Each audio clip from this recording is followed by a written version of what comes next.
everyone! Welcome to Story Time with Michele. I'm Michele and I have a story just for you today. It's almost Thanksgiving, so I thought I'd pull out one of my family's favorite books to read at this time of year. It's all about the Macy's Thanksgiving Day Parade. It's one of our favorite things to watch on Thanksgiving morning, and some of you may have even seen me in the parade. When I was doing the Goodnight Show and I was with Sprout, we had a beautiful float and I got to be in the parade, and it was so much fun each year, getting up early in the morning, going down to Central Park, getting on the float and looking at all of the millions of people that lined the streets and waving at everybody. And then of course there were people all over the country and all over the world that tuned in to watch the parade. So I thought it'd be fun to share this story. It's called Balloons Over Broadway, and it was written and illustrated by Melissa Sweet. It's the true story of the puppeteer of Macy's Parade. So for those of you who are interested in learning a little bit more about the story behind all of those beautiful balloons that we see in the parade, this one's for you. Balloons Over Broadway, the true story of the puppeteer of Macy's Parade, written and illustrated by Melissa Sweet. And here's a picture of Anthony Tony Frederick Sarg, and he lived from 1880 to 1942. And this cute little puppet says, Sarg rhymes with arg. And over here is a saying that Tony Sarg would say. It says, every little movement has a meaning of its own. From the time he was a little boy, Tony Sarg loved to figure out how to make things move. He once said he became a marionette man when he was only 6 years old. Marionette is another word for puppet. His father had asked him to feed their chickens at 6:30 in the morning every day. Tony had an idea. What if he could feed the chickens without leaving his bed? He rigged up some pulleys and ran rope from the chicken coop door to his bedroom window. That night, he spread chicken feed outside the chicken coop door. The next morning, Tony pulled on the rope and the door to the chicken coop opened. The chickens ate their breakfast, Tony stayed snug in his bed, and his dad, so impressed, never made Tony do another chore. When Tony grew up, he moved to London, where he discovered that no one was making marionettes for kids anymore. So out of wood, cloth, and strings, Tony began to make puppets. He figured out ways to make his marionettes' movement so lifelike that they performed as if they were real actors. Word soon spread about Tony's amazing marionettes. When Tony moved to New York City, the Tony Sarg marionettes began performing on Broadway. In the heart of New York City, in Herald Square, was the biggest store on earth, R.H. Macy's department store. Macy's had heard about Tony's puppets and asked him to design a puppet parade for the store's holiday windows.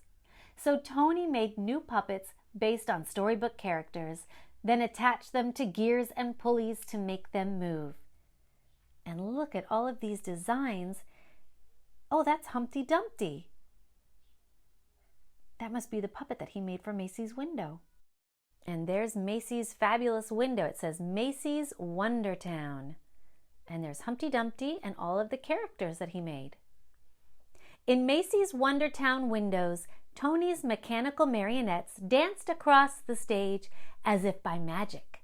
All day long they performed to shoppers jostling for a better look.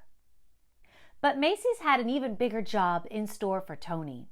Many of the people working at Macy's were immigrants, and as the holidays approached, they missed their own holiday traditions of music and dancing in the streets.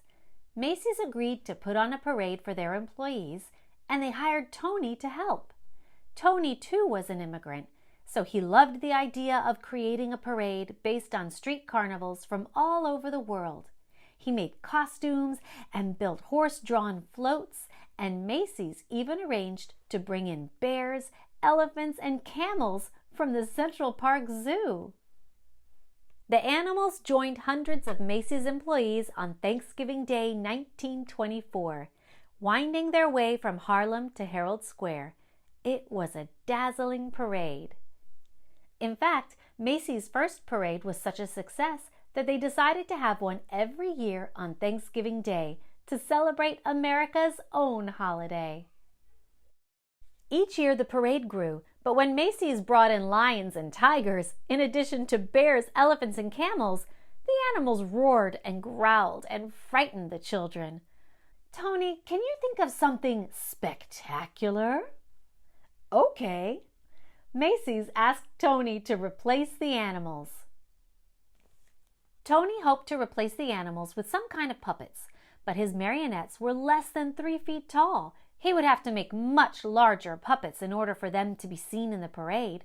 And how could he make them strong enough to hold up in bad weather, yet light enough to move up and down the streets? Those are some very important questions he had to figure out. Tony knew of a company in Ohio that made blimps out of rubber, the perfect material for any weather. When he called the company and showed them his sketches, they agreed to make what Tony wanted. Still, how would Tony make his big puppets move? Then Tony had an idea from an Indonesian rod puppet in his toy collection. On Thanksgiving Day, Tony's creatures, some as high as 16 feet, spilled into the streets, and the crowds cheered wildly. Part puppet, part balloon, the air-filled rubber bags wobbled down the avenues, propped up by wooden sticks. Well, that was very smart of him. Those sticks helped guide the puppets down the street. But now the sidewalks were so packed with people that only those in the first few rows could really see the parade. Tony realized his puppets would have to be even bigger and higher off the ground. And though the sticks helped to steer the puppets, they were stiff and heavy. Tony wanted his balloons to articulate, to move and gesture, more like puppets. But how? With a marionette, the controls are above and the puppet hangs down.